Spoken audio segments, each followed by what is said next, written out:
Halo teman-teman, kembali lagi di Doni Putra Channel.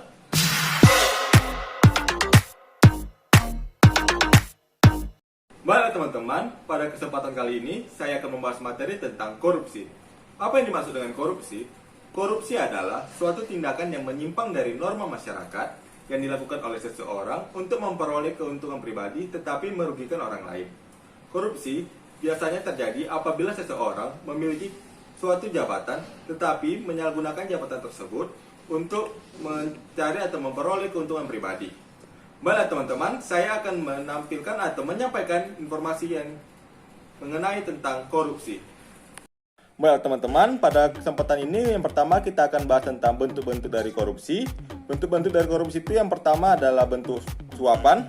Bentuk suapan ini bisa berupa uang atau benda yang diberikan seseorang yang berfungsi untuk memenuhi tujuan atau ada maksud tertentu. Baru yang kedua, bentuk embezzlement, yaitu pencurian sumber daya oleh pihak-pihak tertentu. Baru yang ketiga ada bentuk fraud. Fraud ini teman-teman adalah bentuk dari suatu tindakan ekonomi yang melibatkan kegiatan penipuan, seperti memanipulasi suatu data untuk memperoleh keuntungan. Baru ada bentuk extortion. Extortion ini adalah meminta atau merebut uang atau barang seseorang dengan tindakan kekerasan atau bisa dikatakan sebagai pemerasan. Baru ada bentuk favoritism, yaitu bentuk dari penyalahgunaan kekuasaan. Baru ada bentuk melanggar hukum. Ada bentuk yang bersifat kerahasiaan meskipun dilakukan secara kolektif atau korupsi berjamaah. Baiklah teman-teman, selanjutnya kita akan membahas tentang jenis-jenis korupsi. Jenis-jenis korupsi yang akan kita bahas itu ada 7 jenis korupsi. Yang pertama, korupsi transaktif. Korupsi transaktif ini adalah korupsi yang sudah disepakati oleh kedua belah pihak antara si pemberi dan si penerima yang nantinya untuk kepentingan oleh kedua belah pihak tersebut. Baru ada korupsi yang memeras, yaitu suatu tindakan memeras si pemberi dana atau barang tersebut untuk memperoleh keuntungan atau kepentingan hal-hal yang dihargainya. Selanjutnya ada korupsi investif. Korupsi investif ini adalah pemberian barang atau uang tanpa adanya pertalian langsung dengan keuntungan tertentu. Selain keuntungan yang dibayangkan akan diperoleh di masa yang akan datang.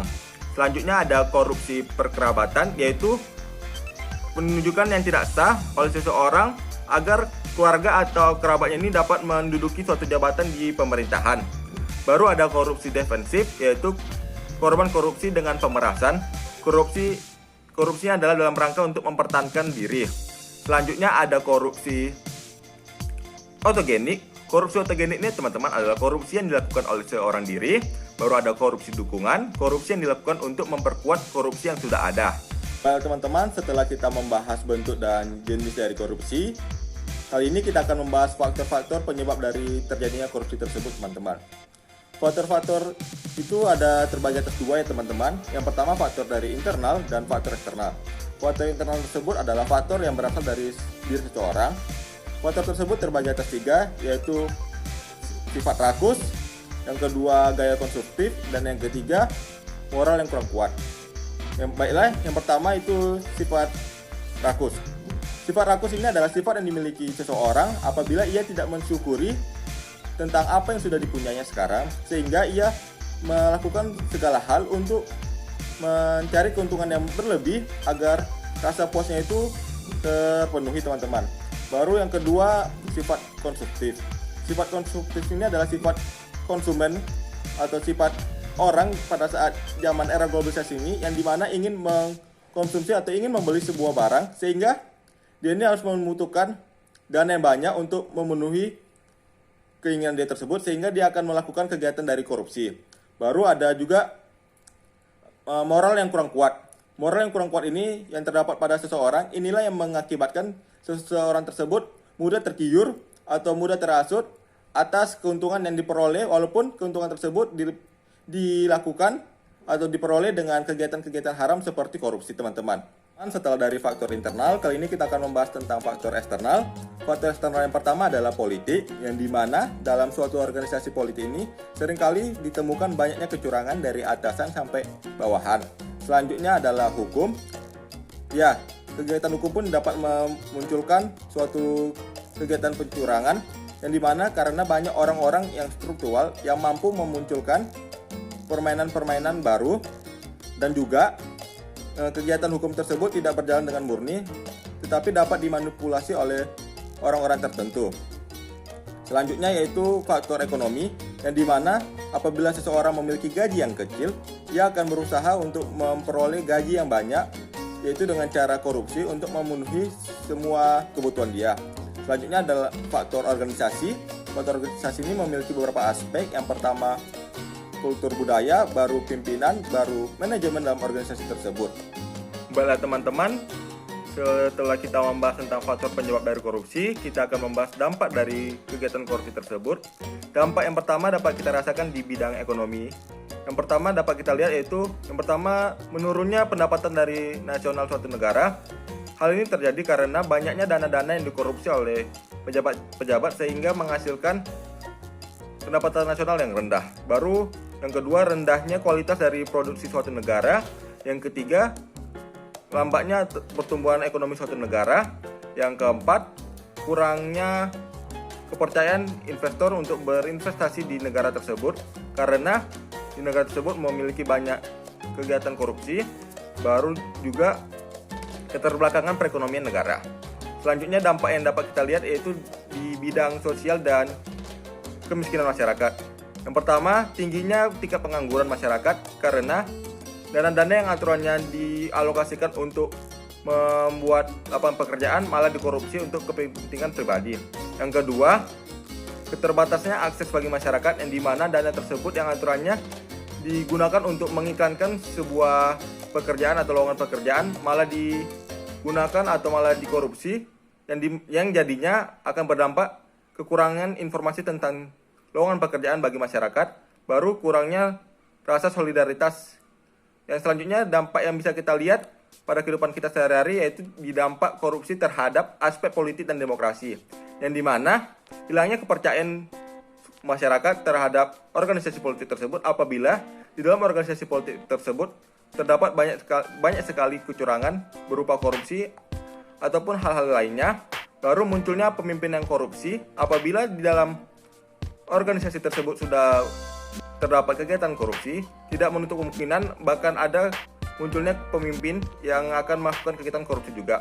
Selanjutnya, hancurnya kedaulatan rakyat karena kegiatan korupsi. Baru dampak yang bisa kita lihat itu yang ada di dampak aspek penegakan hukum, yang dimana ketidakpercayaan publik terhadap lembaga hukum karena banyak sekali kasus-kasus korupsi sehingga kurangnya kepercayaan masyarakat kepada lembaga hukum. Baru lambatnya proses hukum. Lambatnya proses hukum ini karena beberapa faktor. Yang pertama, hukum dapat dibeli. Yang kedua, sulit mendapatkannya barang bukti. Yang ketiga, kurangnya solidaritas antar anggota hukum. Selanjutnya dampak yang kita rasakan itu di bidang pertahanan dan keamanan negara. Yang pertama, lemahnya alutsista dan sumber daya manusia. Hal ini diakibatkan oleh perbuatan korupsi yang mengkorupsi dana yang aturan dialokasikan untuk membeli alutsista negara atau untuk melatih sumber daya manusia. Yang kedua, lemahnya garis batas negara. Ini juga diakibatkan karena lemahnya alutsista dan sumber daya manusia. Yang ketiga, maraknya perbuatan kejahatan di suatu negara karena dana yang aturannya dialokasikan untuk mengatasi hal tersebut malah dikorupsi oleh pihak-pihak tertentu. Selanjutnya dampak dapat kita lihat di lingkungan, yaitu yang pertama, menurunnya kualitas lingkungan. Menurunnya kualitas lingkungan ini dapat kita lihat karena kurangnya infrastruktur atau kurangnya sarana-sarana yang terdapat di lingkungan tersebut. Hal ini karena kegiatan korupsi yang merebut atau mengkorupsi dana-dana yang aturannya digunakan untuk membuat fasilitas tersebut malah dipakai untuk kepentingan sendiri. Baiklah teman-teman, upaya pencegahan dari tindakan korupsi ini dapat dilakukan yang pertama dengan penanaman semangat nasional. Penanaman semangat nasional ini dilakukan dalam bentuk penyuluhan atau diskusi. Penanaman semangat nasional ini sangat penting apabila dilakukan untuk meminimalisir kegiatan korupsi karena dengan adanya penanaman semangat nasional yang berdasarkan nilai-nilai Pancasila, diharapkan masyarakat dapat menyadari akan dampak dari kegiatan korupsi untuk masyarakat dan bangsa di Indonesia ini, serta juga diharapkan masyarakat tidak melakukan kegiatan korupsi. Selanjutnya, upayanya yang dapat kita lakukan yaitu penerimaan pegawai secara terbuka. Biasanya, dalam penerimaan pegawai seringkali didapatkan kegiatan-kegiatan korupsi. Dengan penerimaan pegawai secara terbuka, hal ini diharapkan agar tidak adanya lagi kegiatan korupsi dan juga kegiatan tersebut dapat dilakukan oleh perusahaan-perusahaan dalam penerimaan pegawainya. Selanjutnya, upaya yang dapat dilakukan yaitu himbauan kepada masyarakat. Pemerintah harus menghimbau kepada masyarakat akan dampak-dampak yang terjadi apabila masyarakat melakukan korupsi dan juga dampak-dampak yang akan diterima apabila masyarakat tersebut ditangkap pada saat melakukan kegiatan korupsi. Selanjutnya, pengusahaan kesejahteraan masyarakat. Seringkali alasan kurangnya kesejahteraan pada suatu masyarakat memunculkan kegiatan korupsi. Dengan pengusahaan kesejahteraan masyarakat diharapkan dapat meminimalisir atau dapat menghilangkan kegiatan korupsi yang dilakukan oleh masyarakat. Selanjutnya, pencatatan ulang aset. Pencatatan ulang aset ini sangat penting dilakukan untuk mengetahui aset-aset yang dimiliki agar tidak adanya kegiatan korupsi dalam suatu perusahaan ataupun dalam suatu pemerintah. Upaya penindakan yang dilakukan di Indonesia ini dapat kita lihat yaitu dengan adanya Komisi Pemberantasan Korupsi yaitu KPK dan didirikan pada tahun 2002 yang membuahkan hasil yang sangat memuaskan karena banyaknya kasus-kasus korupsi yang sudah terbongkar atau sudah tertangkap. Baiklah teman-teman, sekian dari materi yang bisa saya sampaikan mengenai korupsi.